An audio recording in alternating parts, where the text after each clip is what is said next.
कुछ कथा चर्चा की थी, तो मैंने स्टार्टिंग में कहा था कि कुछ हम सब रिकैप करेंगे। तो कोई अपना हैंड रेस करेंगे, कुछ पीछे कल हमने क्या सुना था, कुछ एक दो पॉइंट जो अच्छे लगे हों और जो याद रह गए हों, जल्दी से, क्योंकि ज्यादा समय नहीं लेंगे। तो जल्दी से दो तीन लोग हैंड रेस कीजिए ताकि कुछ रिकैप मिल जाए कल की कथा का।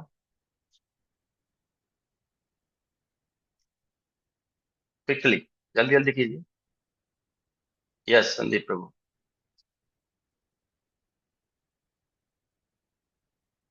आप अनम्यूट कर सकते हैं प्रभु जी अपने को। हरे कृष्णा प्रभु जी। हरे कृष्णा।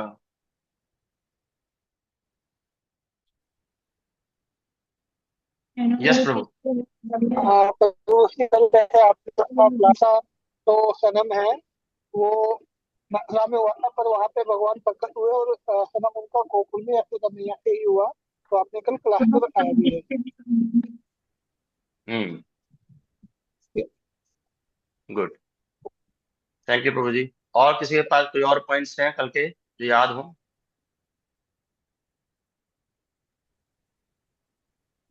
यस, बताइए भाई सभी जी लोग प्रभु जी। जी। जी प्रभु जी, हरे कृष्ण प्रभु जी, दंडवत प्रणाम। हरे कृष्णा जी बताइए। जी प्रभु जी, आपने कहा था कि जैसे जो कृष्ण कथा या कोई कथा चल रही है, हरिनाम चल रहा है, तो जो कथा सुनते समय जो सो जाते हैं वो सिंह के समान है, और कथा सुनते समय जो सोता है वो कंस के सैनिकों के समान है। अरे बोल, ये आपने अच्छा याद रखा। ये सबसे महत्वपूर्ण याद करने वाली चीज है हाँ, कि सबसे जरूरी यही होता है कि नींद आ जाती है कथा में ना। तो ये अगर आपने याद कर लिया तो सबसे बढ़िया, यही सबसे बढ़िया आपका जो कहते हैं कि कल का प्रयोजन कथा का सिद्ध हो गया हमारे लिए, कि आपने ये याद रखिए कथा में सोना नहीं है। अरे बोल। Yes, Hare thank you Krishna माता जी। प्रभु। Thank you. यस प्रभु जी। जय प्रकाश प्रभु। हरे कृष्णा प्रभु जी। अरे हाँ अशोक प्रभु। यस प्रभु जी, हरे कृष्णा। प्रभु जी, कल के हम दो पॉइंट थे कि जब भगवान का हम संकीर्तन करते हैं तो जिह्वा पे भगवान नृत्य करते हैं, और सुनते हैं तो वो हृदय में उतरते हैं। अरे बोल, बहुत बढ़िया। हम जब कीर्तन करते हैं, भगवान के बारे में सुनते हैं, तो भगवान कानों के माध्यम से हमारे हृदय में प्रवेश करते हैं। बहुत सुंदर। हाँ। यस जय प्रकाश प्रभु, कुछ और है? हाँ जी प्रभु जी, यस। जी बताइए। प्रभु जी, कल सबसे अच्छा तो यही कॉन्सेप्ट बहुत क्लियर हुआ था। ज्यादातर लोग जो 90% हैं वो तो यही मानते हैं कि कृष्ण जो है मथुरा में ही जन्म हुआ था। ये कॉन्सेप्ट हमें हमें भी क्लियर हुआ, क्योंकि हम भी अभी तक यही मानते थे। तो ये आपके माध्यम से हमारा कॉन्सेप्ट जो है ये क्लियर हुआ। हम्म। धन्यवाद धन्यवाद प्रभु जी। और किसी के पास कोई और पॉइंट्स है?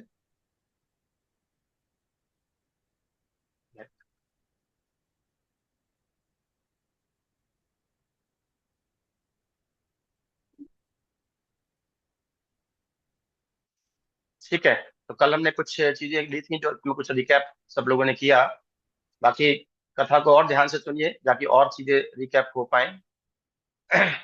तो आज हम शुरू करते हैं अपने आगे की चर्चा। और हम कल जहां तक पहुंचे थे, कहाँ तक पहुंचे थे कि वसुदेव महाराज भगवान को लेकर के ऑलमोस्ट जेल से बाहर आ गए थे। 16 गेट उन्होंने खोल दिए थे और ऑलमोस्ट अब नदी की तरफ बढ़ रहे हैं ना।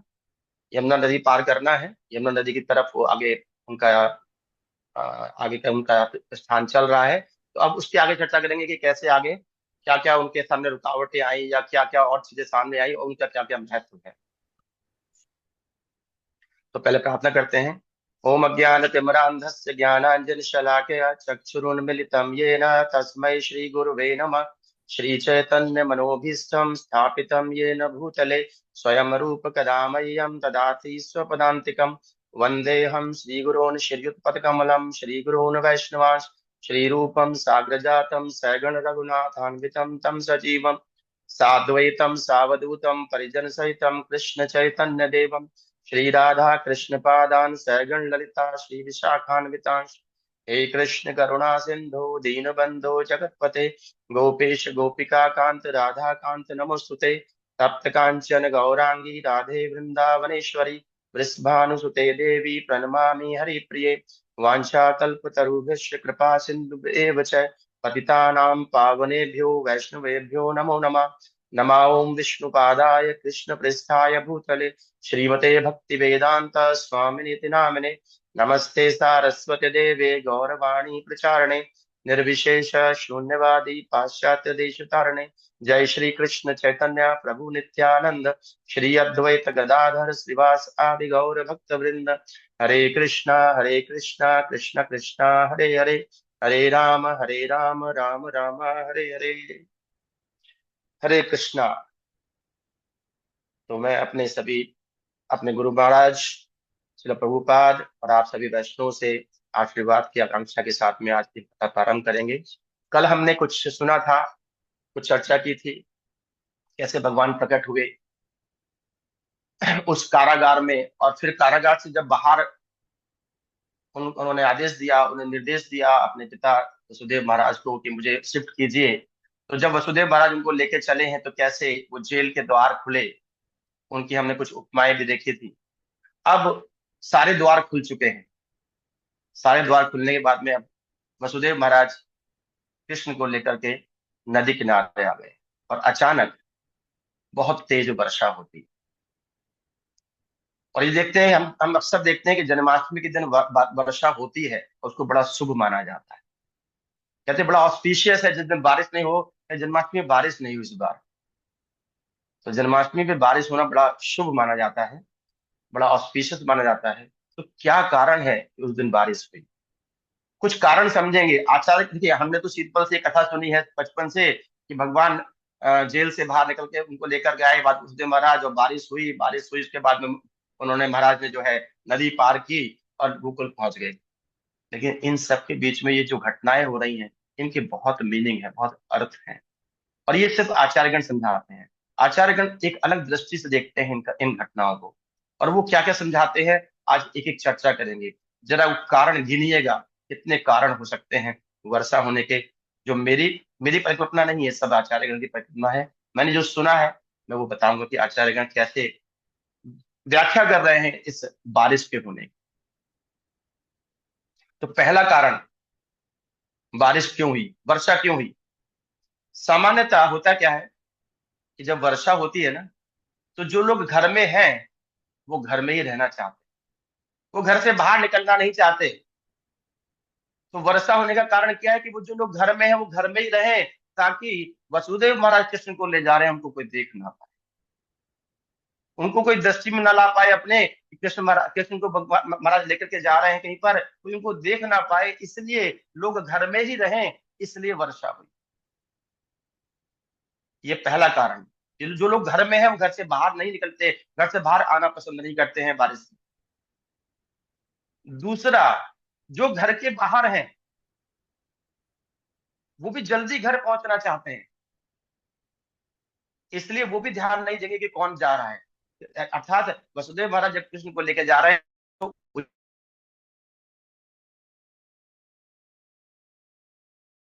घर के बाहर वो जल्दी घर पहुंचना चाहते हैं।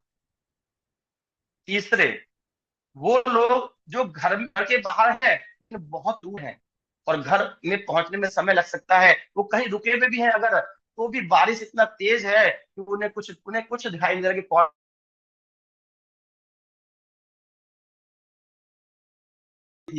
पदचाप जो कहते हैं, वो पदचाप भी किसी को सुनाई नहीं दे रही थी, क्योंकि इतना तेज बारिश थी। जो बारिश जब तेज पड़ती है और जब वो रूफ पे पड़ती है तो उसकी आवाज होती है, उस आवाज में वसुदेव महाराज की जो है पदचाप भी छिप गई थी, इसलिए वर्षा हुई। तो तीन कारण समझ में आ गए। एक तो वो व्यक्ति जो अंदर है, घर में है, वो घर से बाहर ना निकल पाए। जो व्यक्ति बाहर है वो तुरंत घर पहुंचने की इच्छा कर रहे हो, और जो दूर है घर से वो भी कहीं खड़े हो, वो भी ना देख पाए। अर्थात कुल मिलाकर के अगर वसुदेव महाराज कृष्ण को लेके जा रहे हैं तो उनको कोई भी अपनी दृष्टि में ना ला पाए, कोई उनको देख ना पाए कि वो कौन किसे लेके जा रहा है, वो छिपाने के लिए वर्षा हुई, ऐसा आचार्य बताओ। दूसरा कारण आचार्य बताते हैं कि जब वर्षा हुई, उस वर्षा होने का कारण क्या था कि बादल बहुत प्रसन्न थे। बादल क्यों प्रसन्न थे जानते हैं? क्योंकि बादलों की प्रसन्नता इसलिए थी कि बादल ये देख रहे थे कि भगवान कोई भी रूप ले सकते थे, किसी भी तरह के रंग में आ सकते थे, लेकिन भगवान ने बादलों का रंग लिया, श्याम रंग में भगवान उपस्थित हुए। इसको देख करके बादल खुश हो रहे हैं और उस खुशी में वर्षा कर रहा है और कृतज्ञ हो रहे हैं भगवान के लिए, इस बात के लिए कि भगवान आपने हमारे इस रंग को, श्याम रंग को इतनी वरिष्ठता दी, इतना महत्व दिया कि आपने उस रंग को अपना लिया, उस कलर को। किसी भी कॉम्प्लेक्स में भगवान आ सकते थे, लेकिन एक बादलों का कॉम्प्लेक्स लेना, इस बादल बहुत खुश हैं, इस कारण से वर्षा हो रही है। और एक कारण और भी है, बादल ये चाहते हैं कि भगवान जब प्रकट हुए हैं तो पहला अभिषेक हम करें। वर्षा के द्वारा भगवान का अभिषेक कर रहे हैं बादल, इसलिए हरि प्रसन्न है और बोल। बारिश करवा रहे हैं। तो भगवान का अभिषेक करना चाहते हैं बादल। और आशागण बताते हैं कि श्रीमद् भागवतम में एक श्लोक आता है, एते चांस कला पुंसाम कृष्णस्तु भगवान स्वयं इंद्रा व्याकुलम लोकम मृडयन्ति युगे युगे। अर्थात सतुदेव गोस्वामी समझाते हैं कि भगवान हर युग में आते हैं। किस लिए आते हैं? इंद्रा व्याकुलम लोकम, इंद्र की व्याकुलता को खत्म करने के लिए, इंद्र के शत्रुओं को समाप्त करने के लिए।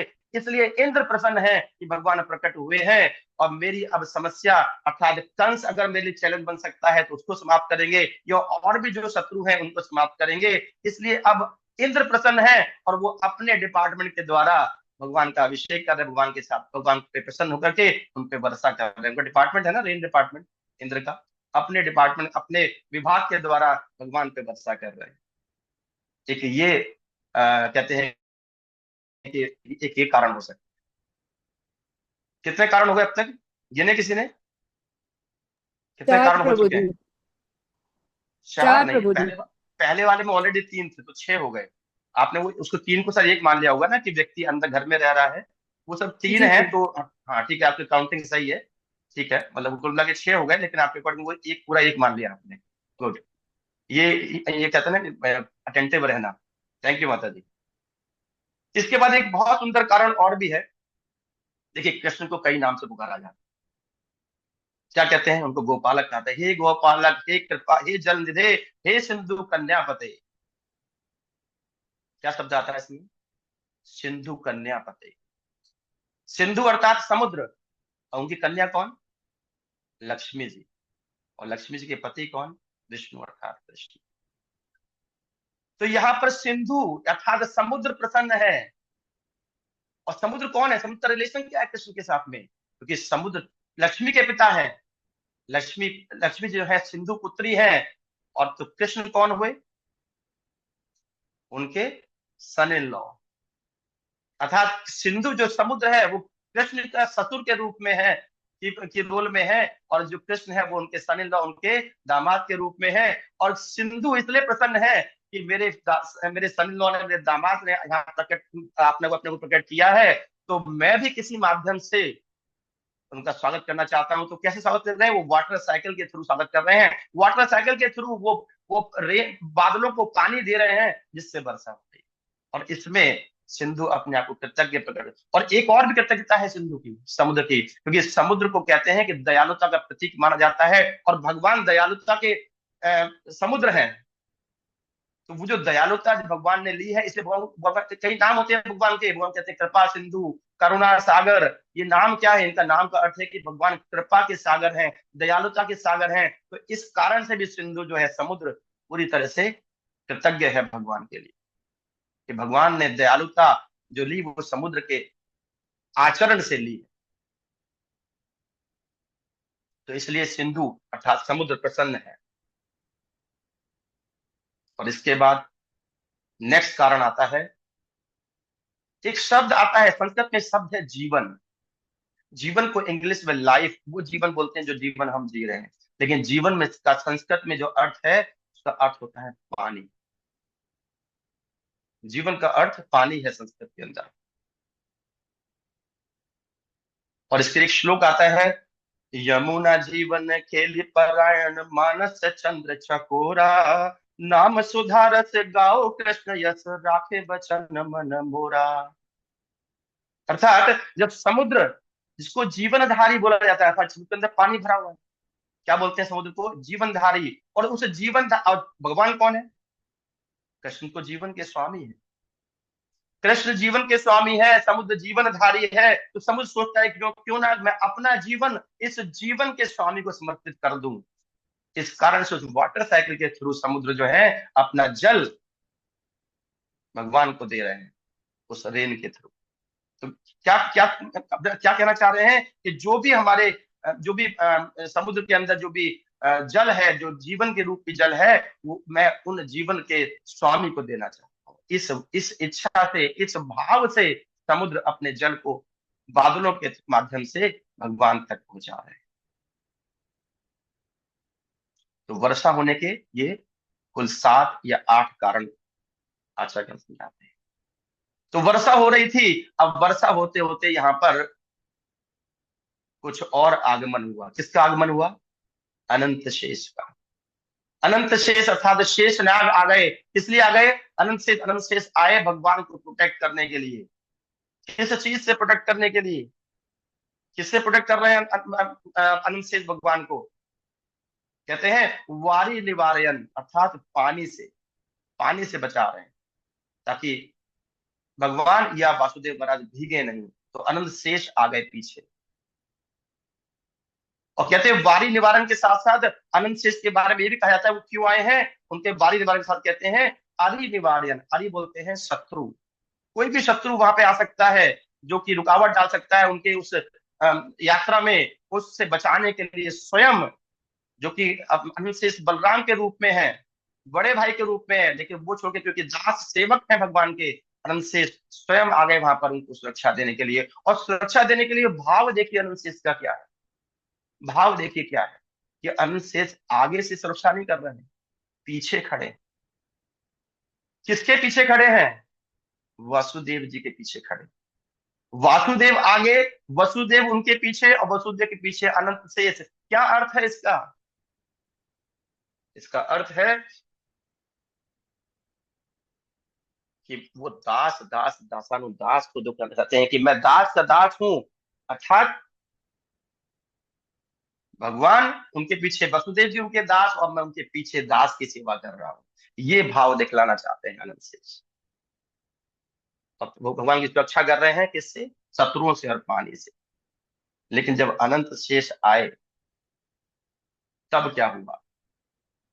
जब अनंत शेष आते हैं तो यमुना जी अपने विकराल रूप को दिखाते। यमुना जी की लहरें ऊंची ऊंची उठने लगती हैं। इसके पीछे कई कारण आप बताते हैं आचार्य। देखिए यमुना जी कौन है? यमुना जी को दूसरा नाम यमी बोला जाता है। यमी अर्थात यमराज की सिस्टर, यमराज की बहन है यमुना जी। और यमुना जी भगवान की द्वारका लीला में कालिंदी रूप में भगवान की 8 पत्नियों में से एक मुख्य पत्नी के रूप में, महारानी के रूप में है। तो जब यमुना में प्रवेश किया वसुदेव जी ने, तो यमुना ने विकराल रूप लिया। बहुत ऊंची ऊंची लहरें उठने लगी। आचार्य समझाते हैं कि वो ऊंची लहरें उठने का एक कारण ये था क्योंकि जब उन्होंने देखा कि भगवान आ रहे हैं तो वो खुशी के मारे उछल पड़ी। उनका आनंद की कोई सीमा नहीं थी कि भगवान मेरे अंदर प्रवेश कर रहे हैं, यमुना में प्रवेश कर रहे थे, मैं उनको स्पर्श कर पाऊंगी। इस खुशी में, इस प्रसन्नता के साथ ऊंची ऊंची लहरें उन पर उछल रही हैं खुशी के बाद। एक कारण यह है कि उनकी लहरें उठना। दूसरा कारण बताते हैं आचार्यगण कि एक कारण यह भी है क्योंकि अनंत शेष वहां आ गए थे। यमुना जी इसलिए परेशान थी, इंटेंस थी कि ऑलरेडी मेरे पास में एक सर्प है कालिया नाग के रूप में, एक सर्प और आ जाएगा, वैसे उसने प्रदूषण कर रखा, एक प्रदूषण और बढ़ाएगा, ये क्यों आ गया? पर उसे भगाने के लिए ऊंची ऊंची लहरें उठा रहे, क्योंकि वो चिंतित थी कि ऑलरेडी एक सर्प यहाँ पर कालिया नाग के रूप में बैठा हुआ है, एक सर्प की और क्या आवश्यकता थी, ये कहां से आ गया? तो अनंत शेष को भगाने के लिए इस भाव से ऊंची ऊंची लहरें उठा रही हैं कि ये चला जाए।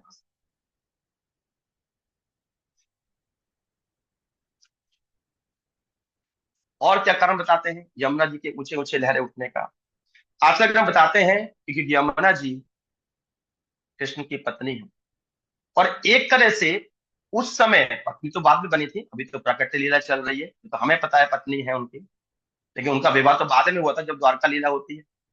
तो उस समय यमुना जी चाहती हैं कि कृष्ण से मेरा विवाह हो, कृष्ण को मैं पति के रूप में पाऊं, और ये दिखाने के लिए वसुदेव जी, कृष्ण जो आपके गोद में है वो क्षत्रिय है, तो मैं भी क्षत्रियाणी हूं, देखो मेरी पावर, अपनी पावर दिखा रही है क्षत्रियाणी के रूप, ताकि वसुदेव जी को कोई ऐसी दुविधा ना रहे कि किससे विवाह करवाऊं।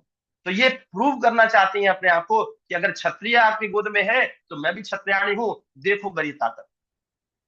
तो अपनी शक्ति को, अपने प्रभाव को दिखाना चाहती हैं यमुना जी, ऊंची ऊंची लहरें उछाल रही कि मैं भी क्षत्रियाणी हूं, मैं योग्य हूं आपके पुत्र के। ये कन्विंस करना चाहती हैं वसुदेव महाराज को अपने इस सत्य के माध्यम से। और एक कारण बताते हैं आचार्यगण, क्यों यमुना जी उतना उछल रही।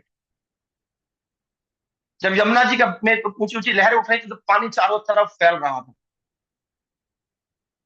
तो वो दिखाना चाह रही थी कि देखिए मेरा नाम यमी है, मैं यम की सिस्टर हूं, और यम में और मेरे में बहुत अंतर है। क्या अंतर है कि यम जीवन लेते हैं, मैं जीवन देती हूँ, मेरे पानी से लोग जीवन पाते हैं, और चारों तरफ वो पानी फैला के दिखा रही है, देखिए इनसे जीवन, इनके से लोगों को जीवन मिलेगा, जीवन किसी का छीना नहीं जाएगा। अर्थात मेरे में, यम में, यमराज में बहुत अंतर है, प्रकृति के रूप में अंतर है कि वो जीवन लेते हैं और मैं जीवन देती हूँ। एक कारण ये भी है कि वो उछल रही। लेकिन क्या होता है बाद में, यमुना जी रास्ता देती हैं भगवान।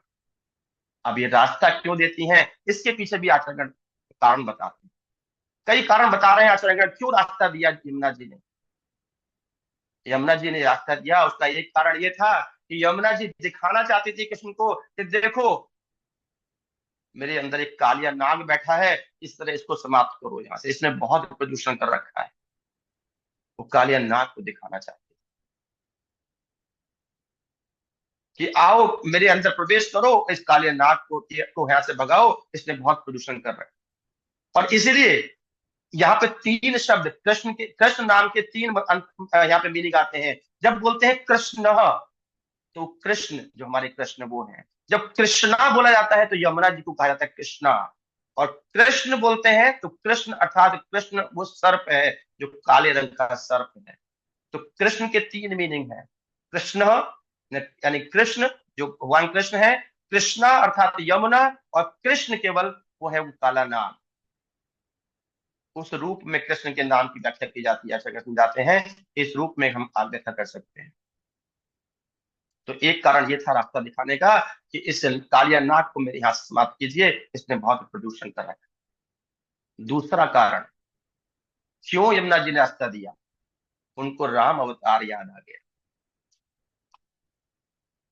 क्या था राम अवतार में कि जब समुद्र ने रास्ता नहीं दिया था तो भगवान को जब समुद्र ने रास्ता दे दिया उनको, तो फिर उन्होंने कहा ये तो परंपरा में है, जब समुद्र रास्ता दे सकता है तो मैं क्यों नहीं रास्ता दे सकती भगवान को, मैं भी रास्ता दूंगी, क्योंकि समुद्र ने भी रास्ता दिया था। तो एक परंपरा को निभा रही है यमुना जी, एक ये कारण बताते हैं। अच्छा, दूसरा एक कारण ये भी बताते हैं कि राम अवतार के समय में जब समुद्र ने रास्ता नहीं दिया था तो भगवान को क्रोध आ गया था। भगवान ने कहा था कि मैं तुझको सुखा दूंगा, इस डर से भी यमुना जी रास्ता दे रही है, ऐसा ना हो कि मुझे भी भगवान सुखा दे। तो एक कारण ये भी है कि वो रास्ता दे रही, पिछला याद आ रहा है। खैर यमुना जी ने रास्ता दिया और भगवान को लेकर के वसुदेव महाराज गोकुल पहुंचे। और जब गोकुल पहुंचते हैं तो वहां पर सब कुछ, रात का समय था, रात का समय था, सब लोग सोए हुए थे। गोकुल भगवान पहुंचते हैं सीधे लेके महाराज को लेके पहुंचते हैं नंद महाराज के महल में। नंद महाराज के महल में सीधे वहां पहुंचते हैं जहाँ कक्ष था यशोदा मैया का, और वहां यशोदा मैया सोई हुई थी, उनके पास वो भगवान को रखते हैं, और योग माया जो वहां पे पुत्री के रूप में थी उनको उठाते। आप देखिए, समझिए यहाँ पर भगवान किसको छोड़, महाराज किसको छोड़ रहे हैं, वसुदेव महाराज कृष्ण को छोड़ रहे हैं। किसको पकड़ रहे हैं, माया को पकड़ रहे हैं। इसका इफेक्ट देखिएगा, हमें बहुत कुछ शिक्षा मिल सकती है इससे कि उन्होंने कृष्ण को छोड़ा, कृष्ण को वहां रखा और माया को उठाया, युग माया को उठाया और लेके आ गए। और जब मथुरा लेकर के आते हैं तो वो दरवाजे सारे खुले हुए थे। अब एक प्रश्न उठता है कि जब कृष्ण के होने से दरवाजे खुले खुले थे, कृष्ण के ना होने से भी दरवाजे क्यों खुले हुए हैं? जब माया हाथ में है उनके, माया गोद में है, फिर भी दरवाजे क्यों खुले, दरवाजे बंद क्यों नहीं हुए? तो आचार्यगण समझाते हैं कि ये केवल एकमात्र कारण है कि अगर कभी थोड़ी बहुत देर के लिए, कुछ क्षणों के लिए या कुछ एक्सीडेंटल रूप में अगर कोई भक्त कृष्ण को छोड़ के कहीं माया को अपना भी ले, तब भी भगवान उसको नहीं छोड़ते, क्योंकि वो असर रहता है, वो छोड़ते नहीं है। क्योंकि भगवान, चाहे वो भगवान गोद में हो चाहे उनके पास ना हो, अगर थोड़ी देर के लिए एक्सीडेंटली उसने अगर अपना लिया है माया को, तो भगवान नहीं छोड़ते, इसलिए वो दरवाजे खुले हुए थे। कहते अपि चेत सो दुराचारो भजते माम अनन्य भाग साधु रेव समन्तव्य सम्यक व्यवस्थितो हि स। तो अगर थोड़ा बहुत दुराचार, थोड़ा बहुत गलतियां हो भी जाती हैं केवल कुछ समय के लिए, तो वो दरवाजे खुले रहते हैं, वैकुंठ का दरवाजा बंद नहीं होता है। इसलिए क्योंकि भगवान प्रोटेक्ट करते हैं अपने भक्त को। अब कुछ भटकाव होता है किसी कारण से, क्योंकि भगवान जानते हैं माया बहुत पावरफुल है। भगवान ने भगवद गीता में भी कहा है कि देवी ऐसा गुणमयी मम माया दुरत्या, बहुत पावरफुल है मेरी ये माया। लेकिन भगवान उसको उपाय भी बताते हैं, मामे भी ये प्रबंधनते माया में तम तरंतते, कि मेरी शरण में आके के इस छुटकारा पा सकते हैं। तो अगर भगवान किस तरह से कहीं कहीं भक्त से थोड़ी देर के लिए दूर हो जाए, या भक्त उनको कुछ कारण से एक्सीडेंटली दूर कर दे और माया को अपना ले, उसके लिए भगवान उसको दंड नहीं देते, भगवान उसके साथ रहते। लेकिन ये बात कहाँ के लिए है? कुछ क्षणों के लिए, कुछ समय के लिए, परमानेंसी नहीं होनी चाहिए इससे। तो इसलिए कहते हैं थोड़ी देर के लिए अगर उन्होंने छोड़ा भी था, तो वो इफेक्ट था भगवान का, इसलिए वो दरवाजे खुले मिले। लेकिन हुआ क्या कि जब वसुदेव जी अंदर आए, कारागार के अंदर पहुंचते हैं और देवकी मैया के पास योग माया को लिटाते हैं, और उसके बाद क्या करते हैं? उसके बाद अपने हाथ से एक एक दरवाजे को बंद करते हैं, गेट को अपने हाथ से बंद करते हैं। तो आचार्य कहते हैं ये सिखाता है हमें कि जो व्यक्ति जब भगवान को छोड़ता है, माया को अपनाता है, तो वो अपने दरवाजे स्वयं बंद कर लेता है, अर्थात अपने आप को भौतिक जगत में बंद कर लेता है। और उन्होंने यही नहीं किया, केवल उन्होंने दरवाजे ही बंद नहीं किए थे, अपने आप को जंजीरों से स्वयं बांध लिया। ये दिखलाता है कि जब कृष्ण छूटते हैं तो व्यक्ति भौतिक संसार के इस दरवाजे में अपने आप को बंद कर लेता है, और इन कर्मों की जंजीरों में अपने आप को जकड़ लेता है, जैसा कि महाराज वसुदेव ने किया। उन्होंने अपने आप से, खुद से जंजीरों में जकड़ लिया। तो आचार्य समझाते हैं ये वही है, जैसे कि हम अगर माया को अपनाएं, हम अगर माया को गले लगाते हैं, माया को लंबे समय के लिए अपने पास रखते हैं, तो हम उन कर्म रूपी जंजीरों में जकड़ जाते हैं, जैसा कि वसुदेव जी ने, और वो हम स्वयं करते हैं अपने आप, कोई और करने नहीं आता है। वसुदेव जी ने स्वयं जंजीरें पहनी, क्यों पहनी? ये दिखलाने के लिए, ये दिखलाता है कि अगर कृष्ण दूर है, कृष्ण पास नहीं है, तो ये जो कर्म रूपी जंजीरें हैं वो हमें जकड़ लेगी। इस कारण से उन्होंने जंजीरों को पहना। हालांकि महाराज वसुदेव महान भक्त हैं, लेकिन एक महान भक्त भी ऐसी स्थिति में आ सकता है, यदि वो कृष्ण को छोड़ दे, कृष्ण को भूल जाए एक बार के लिए, तो वो भी इस माया की जकड़न में आ सकता है। माया इतनी प्रबल है, इतनी पावरफुल है। भगवान ने इसलिए बार बार कहा है कि मामेव ये प्रबंधनते, मामेव ये प्रबंधनते। भगवान बार बार कहते हैं कि माम मन मना मध्याजी माम नमस्कुरु, मुझे नमस्कार करो, मुझे प्रणाम करो, मेरी शरण में हो, सर्वधर्मान परित्यज्य मामेकम शरणम व्रज। क्यों कहते हैं भगवान? इसलिए कहते हैं क्योंकि माया बहुत पावरफुल है, और अगर माया साथ रहेगी, कहते हैं कृष्ण सूर्य सम माया रे अंधकार, कृष्ण सूर्य के समान है, माया अंधकार के समान है, और जहां कृष्ण होते हैं वहां माया ठहर नहीं सकती। माया वही रहती है जब कृष्ण, इसलिए जब कृष्ण को छोड़ पाए तो माया को लेकर के आए, माया वहां नहीं रह सकती। इसलिए वसुदेव जी के पास आ गई, क्योंकि उनका कारण था, उन्हें अभी कुछ और कर्म झेलने थे, तो माया उनके पास, कृष्ण दूर चले गए। देखिए भगवान भक्तों के पास आते हैं और अभक्तों से दूर होते हैं। हालांकि वसुदेव जी अभक्त नहीं थे, भक्त थे, कहीं कुछ उनका प्रारब्ध था, कुछ ऐसे कर्म थे या कुछ ऐसी व्यवस्था थी कि उनको कृष्ण को दूर करना पड़ा। लेकिन ऐसे बहुत से और उदाहरण आते हैं जिसमें भक्त से भगवान दूर चले जाते हैं। एक उदाहरण आता है रामलीला के अंदर, जब भगवान राम इसमें थे, जब अयोध्या में हम वर्णन सुनते हैं कि अयोध्या में भगवान राम उपस्थित थे, लेकिन एक अभक्त वहां पे था, मंथरा के रूप में भगवान अयोध्या से दूर चले गए। और एक भक्त लंका में था, विभीषण के रूप में भगवान लंका तक पहुंच गए थे। ये सिखलाता है कि भगवान भक्त के पास जाते हैं, अभक्त से दूर चले जाते हैं। और ऐसे बहुत और भी उदाहरण मिलते हैं जब भगवान अभक्तों से दूर होते हैं और भक्तों के भक्त को ढूंढते हैं भगवान। हमें ढूंढने की आवश्यकता नहीं है भगवान को, अगर हम भक्ति करेंगे तो भगवान हमें ढूंढते भी आ जाएंगे। भगवान तो तलाश में है भक्त की, क्योंकि भगवान कहते हैं कि भक्त बहुत मुश्किल से मिलता है। भगवान ने कहा भी है गीता में, बहु नाम जन नामंते ज्ञानवान मम प्रपद्यते वासुदेवम सर्वमिति स महात्मा सुदुर्लभ है। बहुत दुर्लभ है वो महात्मा जो मुझे समझ पाए। इसलिए भगवान तो भक्त को ढूंढते हैं और स्वयं वहां पहुंच जाते हैं जहां भक्त है। और ऐसे एक नहीं अनेक उदाहरण है, भगवान स्वयं पहुंचे हैं, भक्त नहीं जाता। भक्त को जाने की आवश्यकता है। एक बार किसी ने मेरे से प्रश्न किया, मुझे भगवान देखना है। मैंने कहा क्यों देखना है, क्या करेंगे भगवान को देख करके, क्या योग्यता है आपकी भगवान को देखने की? हमारी इतनी योग्यता नहीं है कि अपने राष्ट्रपति को देख पाए, भगवान को देखने की इच्छा करते हैं। कोई योग्यता नहीं हमारी। एकमात्र योग्यता क्या हो सकती है, हम भगवान का इतनी सेवा करें, इतनी सेवा करें कि भगवान देखने आ जाए कि मेरा वो सेवादार कहाँ है। भगवान स्वयं आ जाते हैं, कोई आवश्यकता नहीं जाने, भगवान स्वयं ढूंढते हुए चलेंगे। केवल हमारे अंदर वो सेवा भाव रखे, हम उतनी सेवा तो कर ले पहले भगवान की कि भगवान हमें ढूंढने आए। और अगर भगवान की सेवा नहीं करेंगे तो भगवान ना तो यहाँ मिलने वाले, ना वहां मिलने वाले, कहीं नहीं मिलने वाले। हमें पहले योग्य बनना पड़ेगा।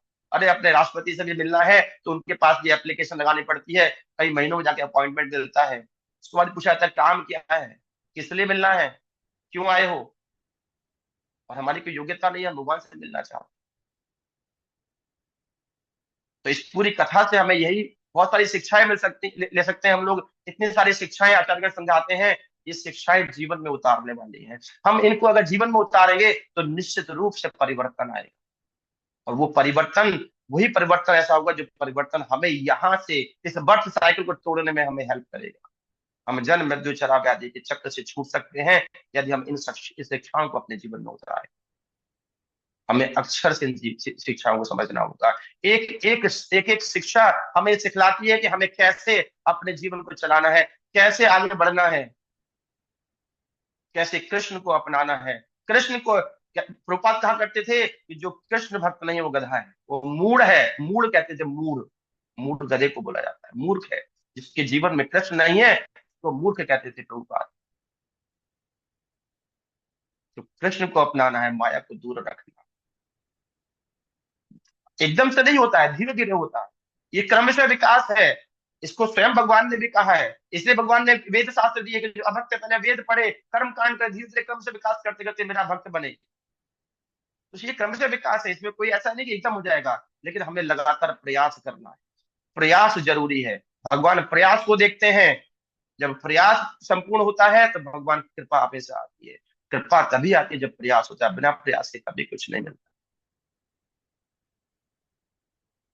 तो जन्माष्टमी का महामहोत्सव आने वाला है। हमने कुछ कथा का श्रवण किया, प्रकट लीला को समझा, कैसे भगवान प्रकट हुए, कैसे भगवान गोकुल तक पहुंचे, उनके बीच में इसमें जो जो घटनाएं हुई उनसे कुछ शिक्षा लेने का प्रयास किया। लेकिन इन शिक्षाओं को लेने का प्रयास, लेने को का लाभ तभी है जब इन शिक्षाओं को हम जीवन में उतार पाए। तो ये कमिट कर सकते हैं हम अपने आप से, आने वाली जन्माष्टमी हम उस उत्सव को बहुत बहुत उत्साह से मनाएं। और उस उत्साह के साथ साथ अपने इस जो शिक्षाएं हमें मिलती हैं भगवान के जन्म से, भगवान के कर्मों से। भगवान के जन्म कर्म बहुत दिव्य है। जन्म कर्म च मे दिव्यम एवं योग की तत्व। भगवान के जन्म बहुत दिव्य है, हमें उस दिव्यता को समझना हो, दिव्यता को अपने जीवन में उतारना हो, तभी हम कुछ सफल अपने जीवन को का प्रयोजन सिद्ध कर सकते हैं। जीवन की सार्थकता से भी सीख लिए है कि अगर हम कृष्ण को अपने जीवन में उतार पाए, यही सार्थकता, यही हमारा एकमात्र ड्यूटी है। इस जीवन का और कोई उद्देश्य नहीं होना चाहिए। जीवन का कोई और उद्देश्य नहीं, एकमात्र ये उद्देश्य है कि हमें अपने जीवन में कृष्ण को उतारना है, और कोई उद्देश्य हमारा नहीं होना चाहिए।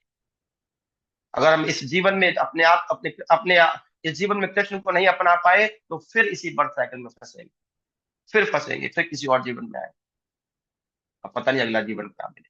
इसलिए प्रयास करना है कि जीवन आखिरी हो, उसके बाद दोबारा जीवन न मिले, और अगर कहीं लेना पड़े तो कहीं बेटर जगह पे केवल भक्ति कर पाए, और कुछ नहीं।